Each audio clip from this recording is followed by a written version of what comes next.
de répondre à l'appel du pasteur Max quand il m'appelle.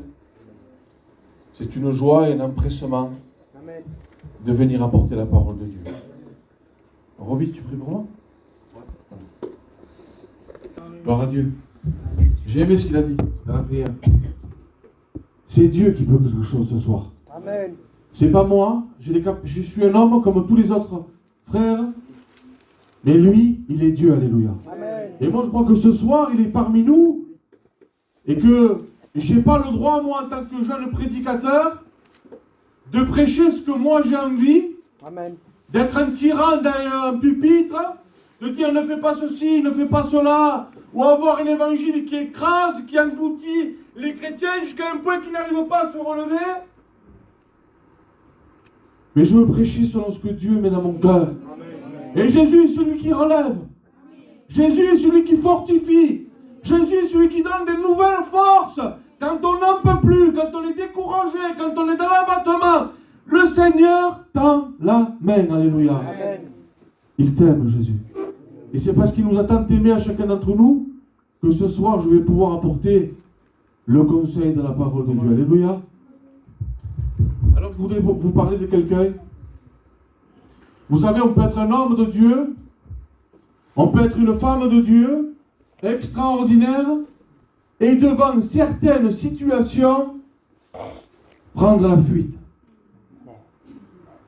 Élie était un homme remarquable dans la parole de Dieu. On le trouve dans le premier livre des rois et au chapitre 19.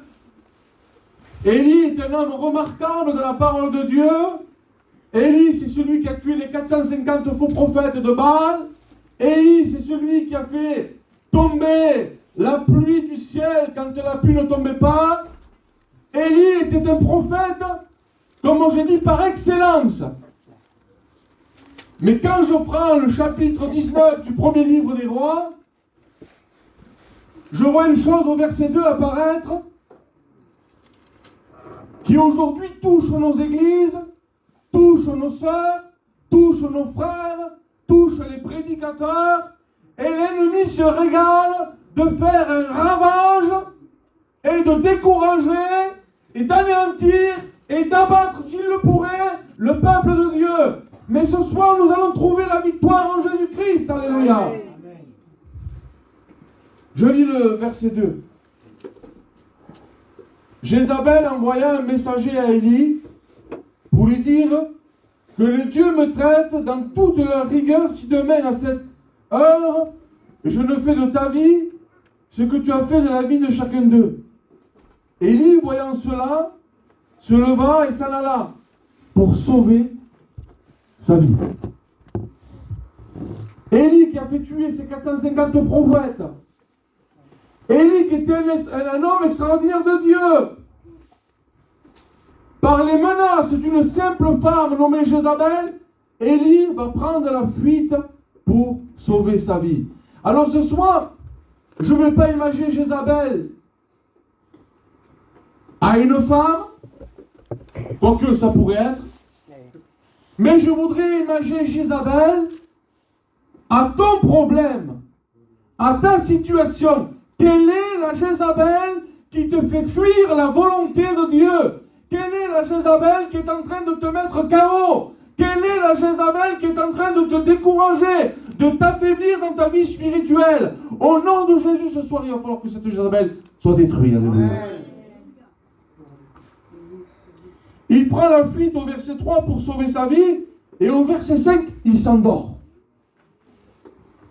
Il s'endort sous un arbre, sous un genêt.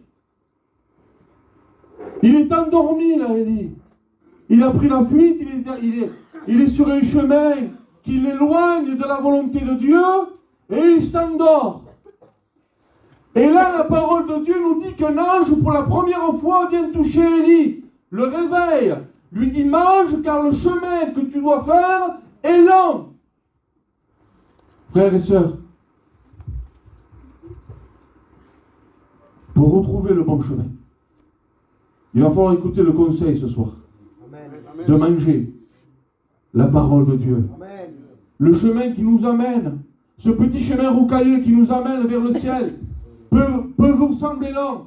mais si nous avons la nourriture nécessaire, Amen. si chacun dit à son frère et à sa soeur, prends courage, marchons ensemble, croyez-moi que Dieu va vous redonner des forces nouvelles. Alléluia. Amen. Et là, il s'endort. Il se rendort encore une fois. Et pour la deuxième fois, l'ange vient et il lui dit comme ceci encore. Mange, bois, afin que tu reprennes des forces. Et puis là, il dit qu'il va manger, il va boire, et il va marcher 40 jours et 40 nuits vers la montagne de Dieu. Jusqu'à là, ça semble être la bonne direction. Mais vous allez voir. Qu'est-ce que ça représente d'avoir mangé et d'avoir marché 40 jours et 40 nuits? Vous avez vu, il y a des réunions où le Seigneur descend, où la présence de Dieu est là, et puis on mange la parole de Dieu, et on se rassasie. Ça nous permet de continuer encore 1 mois, 2 mois, 3 mois, 4 mois, et encore de nouveau, on commence à être faible. Vous savez pourquoi? Parce qu'on va découvrir la vraie raison juste après. Je ne vais pas me presser. Amen. Je vais essayer de vous apporter ce que Dieu a mis sur mon cœur cet après-midi.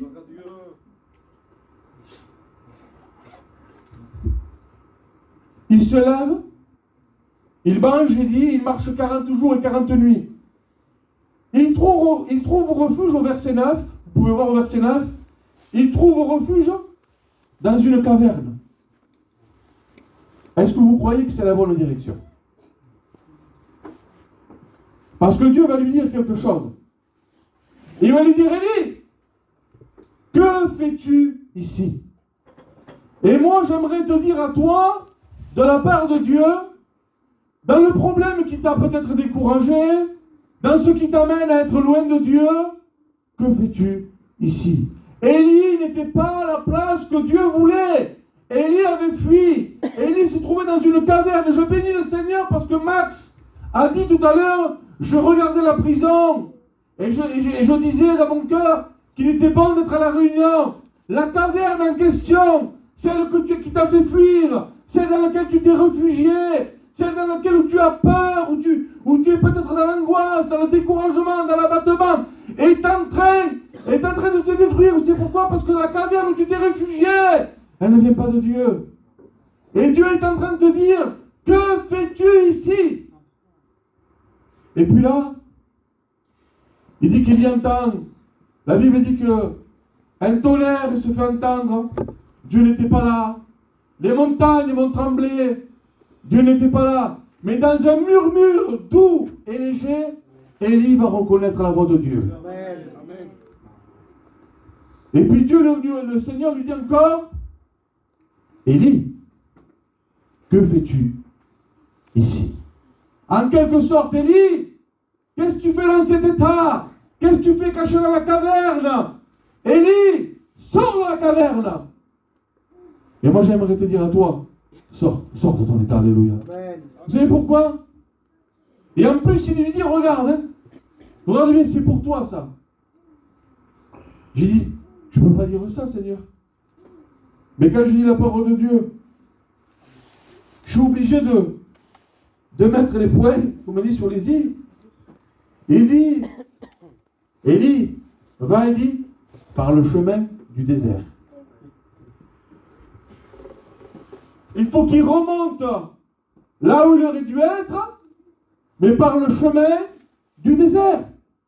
Si Dieu permet que tu sortes de ta caverne et que déjà dès demain tu rencontres un désert, laisse-moi te dire que Dieu va te qualifier pour que tu traverses le désert. Amen. Dieu va te qualifier non seulement pour que tu sortes de la caverne. Et il y a toutes sortes de cavernes ce soir. Il peut y avoir la caverne, je l'ai dit, de la dépression, la caverne de la maladie, la caverne du découragement, la caverne de la drogue, la caverne de l'alcool. Il peut y avoir toutes sortes de choses qui nous tiennent captifs dans ce monde. C'est un nom, le péché, alléluia. Amen. Et là, il écoute.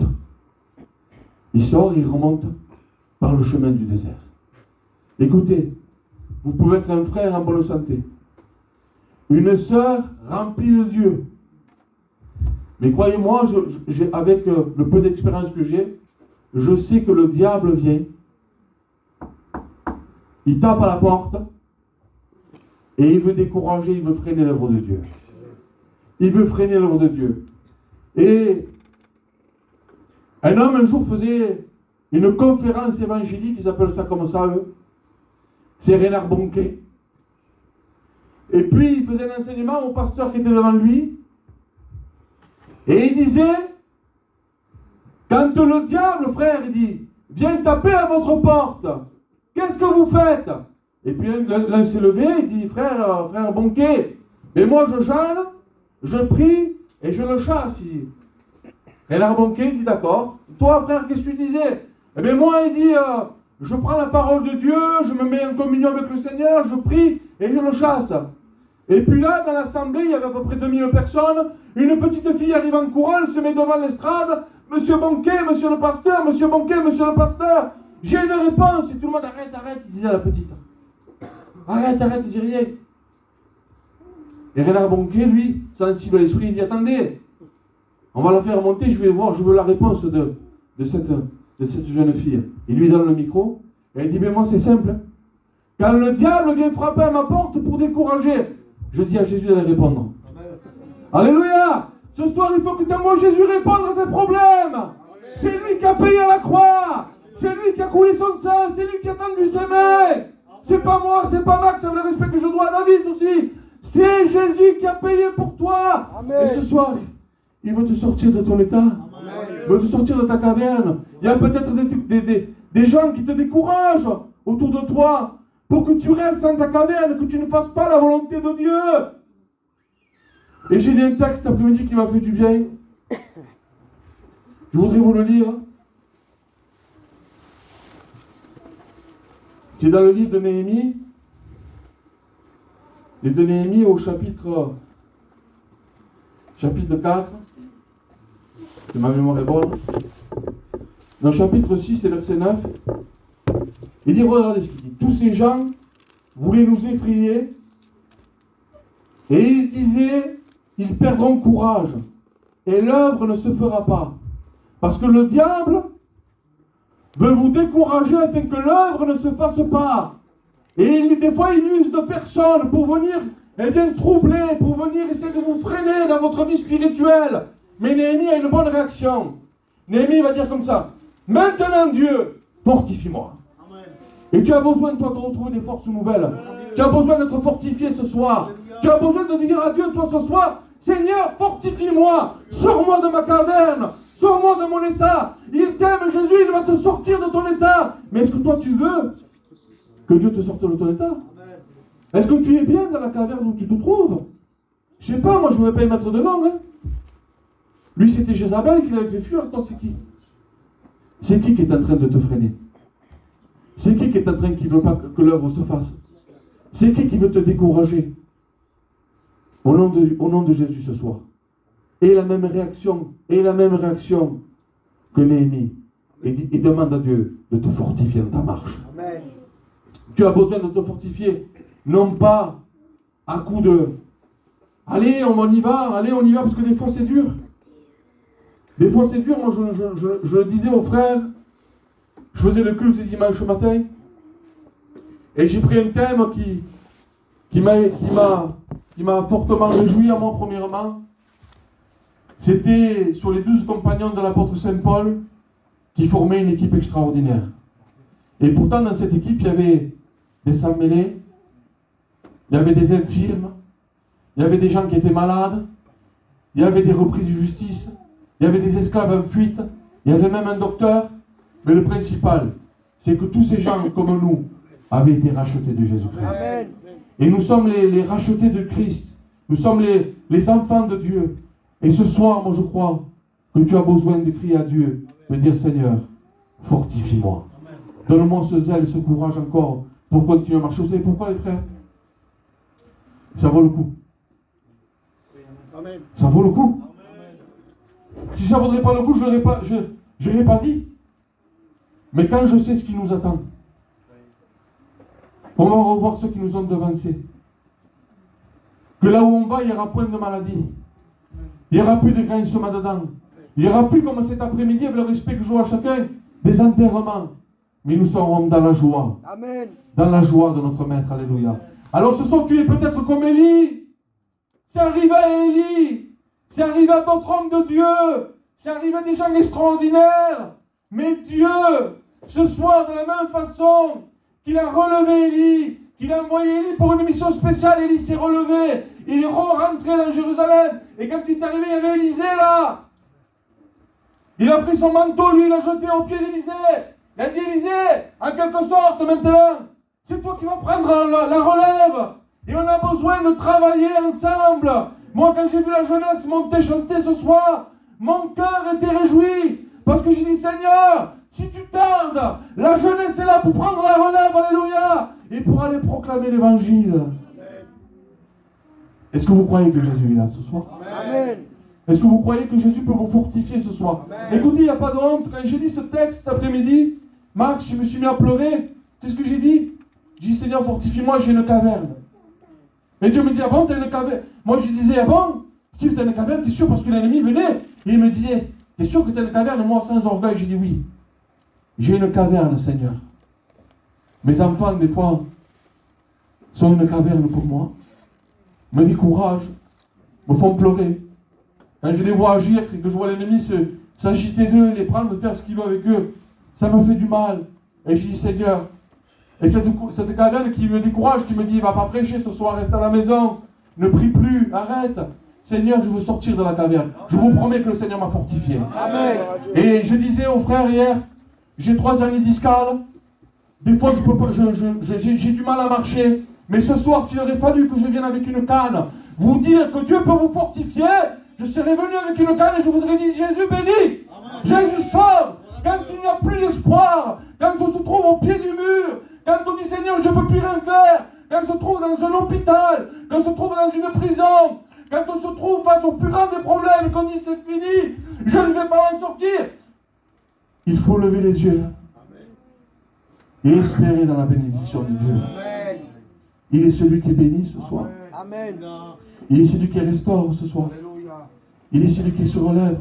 Et j'aimerais qu'il n'y ait pas ce soir de honte, qu'il n'y ait pas de frein qui empêche, afin que tu puisses sortir de cette caverne et que tu puisses trouver pas des forces nouvelles pour marcher 40 jours,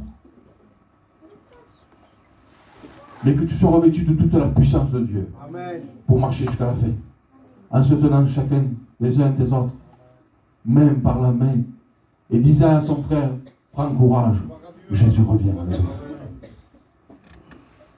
Je crois que ce soir on va prier.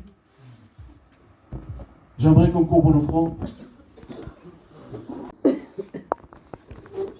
De toute façon, si moi je ne serais pas venu ce soir, je suis sûr et certain que le prédicateur qui serait passé là aurait prêché la même chose. Parce que je suis sûr et certain que l'ennemi est assez rusé pour mettre des frères et des sœurs dans des cavernes. Il est capable de les fatiguer avec plusieurs choses. Mais je connais mon Dieu, moi. Comme toi, tu le connais aussi. Et tu sais que ce soir, il veut te donner des forces nouvelles. Est-ce que le frère pourrait chanter un chant à la gloire de Dieu?